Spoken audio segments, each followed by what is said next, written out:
Assalamualaikum warahmatullahi wabarakatuh. Bismillahirrahmanirrahim. Alhamdulillahi rabbil alamin. Wabihi nasta'inu ala umuri dunya waddin. Tsummassalatu wassalamu ala asyrafil anbiya'i wal mursalin.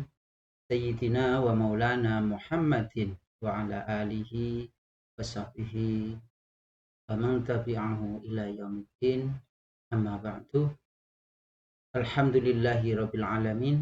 Segala puji bagi Allah yang telah melimpahkan rahmat dan hidayahnya kepada kita semua, serta sholawat dan salam semoga senantiasa tercurah kepada junjungan kita Nabi Muhammad Sallallahu Alaihi Wasallam beserta keluarga, sahabat, dan para pengikutnya hingga akhir zaman. Pada kesempatan kali ini kami akan mempresentasikan tugas mata kuliah tafsir dan ilmu tafsir yang diampu oleh Ibu Hajah Eri Khairiyah, Sarjana Agama, Magister Agama. Presentasi ini disusun sebagai bagian dari upaya kami untuk memahami konsep, metode, serta urgensi tafsir dalam mengkaji Al-Quran secara ilmiah dan kontekstual. Pada kesempatan kali ini, perkenankan kami akan mengupas sedikit analisis Quran Surat Al-Kautsar, surah yang ke-108 ayat 1-3, berbasis kaidah ilmu tafsir. Saya Nur Alim, NIM 228113009. Baiklah, mari kita mulai presentasi untuk saat ini. Adapun ayat yang akan saya analisis yaitu surah Al-Kautsar, surah yang ke-108 dalam Al-Quran. Surah tersebut terdiri dari 3 ayat dan merupakan surah terpendek dalam Al-Quran, termasuk golongan surah Makkiyah. Surah Al-Kautsar dikenal juga sebagai nikmat yang banyak atau the abundance dalam bahasa Inggris. Adapun teksnya yaitu Bismillahirrahmanirrahim. Inna a'tainakal kautsar fasholli li rabbika wanhar. Inna syani'aka wal abtar. Adapun artinya, sesungguhnya kami telah memberimu, wahai Nabi Muhammad, nikmat yang banyak. Maka laksanakanlah sholat karena Tuhanmu dan berkurbanlah. Sesungguhnya orang yang membencimu dialah orang yang terputus dari rahmat Allah. Adapun latar belakang dan relevansi ayat dari surah Al-Kautsar adalah bahwa surah ini diturunkan untuk menghibur Nabi Muhammad Shallallahu Alaihi Wasallam di tengah kesulitan membawa pesan tentang kekayaan spiritual. Surah ini merupakan perintah syukur atas nikmat karunia yang telah diberikan oleh Allah Subhanahu wa Ta'ala. Ini dikejawantahkan melalui perintah mendirikan sholat dan berkurban, yaitu dalam lafal an-nahr sebagai wujud ketaatan dan terima kasih kita atas nikmat-nikmat yang telah diberikan oleh Allah Subhanahu wa Ta'ala. Adapun relevansi ayat ini yaitu tentang pentingnya tauhid, di mana fondasi utama umat Islam yaitu meyakini kesetiaan Allah tanpa menyekutukan dengan apapun juga, dan menentukan secara sah atau tidaknya seluruh amal ibadah seorang muslim. Di samping itu, ayat dalam surah Al-Kautsar ini merupakan pengamalan rasa syukur dan pengamalan ibadah. Syukur sebagai pengakuan atas anugerahnya Ibadah dalam Al-Kautsar adalah manifestasi nyata syukur dan ketaatan. Adapun asbabun nuzul atau sebab turunnya surah Al-Kautsar adalah adanya peristiwa atau keadaan wahyu yang memberikan konteks sejarah untuk ayat-ayat Al-Quran dari perspektif Islam tradisional. Pada saat itu, surah Al-Kautsar diturunkan sebagai tanggapan atas penghinaan dari seorang kafir Quraisy yang bernama Al-As bin Wa'il yang menyebut Nabi sebagai seorang Al-Abtar atau orang yang terputus. Tafsir Al-Quran dengan Al-Quran.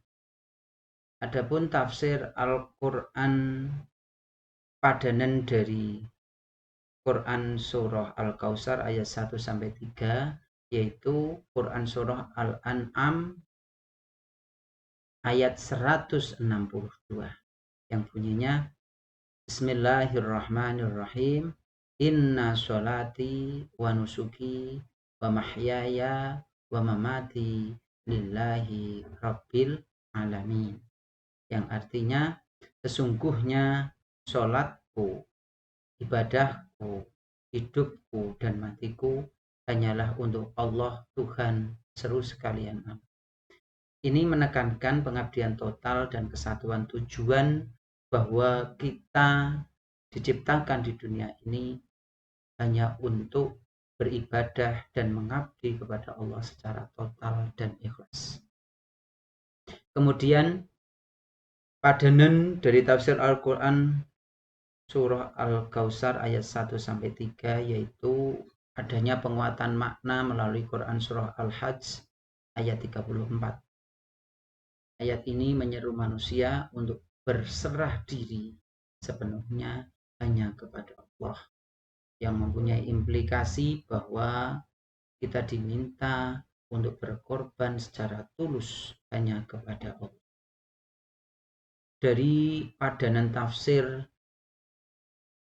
Al-Quran, penguatan makna dari Quran surah Al-An'am dan Quran surah Al-Hajj ayat 34 ini bisa kita simpulkan bahwa kedua ayat tersebut menegaskan bahwa ibadah, kehidupan, kematian, dan pengorbanan semuanya semata hanya karena Allah, serta mendorong sikap keikhlasan kita dalam setiap bentuk pengabdian. Adapun untuk tafsir dan hadisnya yaitu dari hadis Anas bin Malik, Nabi Muhammad diperlihatkan sungai Al-Kautsar di surga dengan tepian mutiara dan air yang lebih manis dari madu. Hadis ini menegaskan karunia Allah kepada beliau bahwa beliau satu-satunya nabi yang diberi telaga Kautsar. Di samping itu juga hadis dari Ali bin Abi Thalib tentang sholat dan kurban. Mengenai pendapat sahabat atau ulama, yaitu tentang pandangan Ibnu Katsir mengenai Quran surah Al-Kautsar ayat 1 sampai 3, mengenai interpretasi Al-Kautsar yaitu tentang kebaikan yang banyak, telaga di surga, kemudian tentang putra-putra Rasulullah dan tentang nubuah. Untuk analisis bahasa Arabnya, fasolli li rabbika wanhar.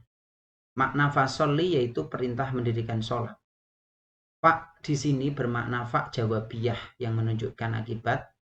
Kemudian untuk makna li rabbika kepada Tuhanmu menekankan ibadah hanya untuk Allah semata.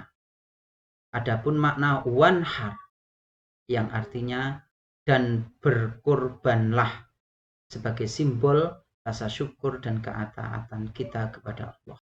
Adapun kesimpulan yang bisa kita tarik dari presentasi kali ini adalah satu, perintah sholat dan kurban yang ada dalam Quran surat Al-Kautsar ayat 1 sampai 3 yaitu bahwa ayat ini memerintahkan kepada Nabi Muhammad untuk melaksanakan sholat dan menyembelih kurban sebagai bentuk syukur atas nikmat dan anugerah berlimpah.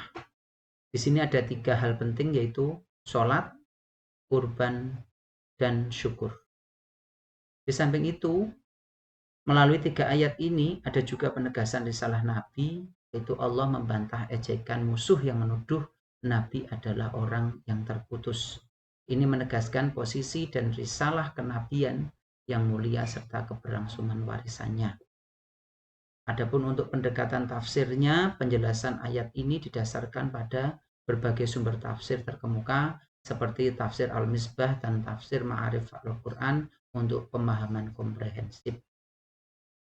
Sebagai himbangnya yaitu kita bisa bersyukur dan ibadah secara ikhlas karena hikmah utamanya adalah pentingnya bersyukur atas karunia Allah melalui ibadah yang tulus ikhlas sehingga kita bisa mendorong amal sosial dan kita bisa membangun masyarakat yang baik, adil dan makmur. Yang terakhir untuk daftar referensi bisa kita lihat di sini. Demikian presentasi yang bisa saya sampaikan. Kurang lebihnya mohon maaf atas segala kekurangan. Billahi taufiq wal hidayah. Wassalamualaikum warahmatullahi wabarakatuh.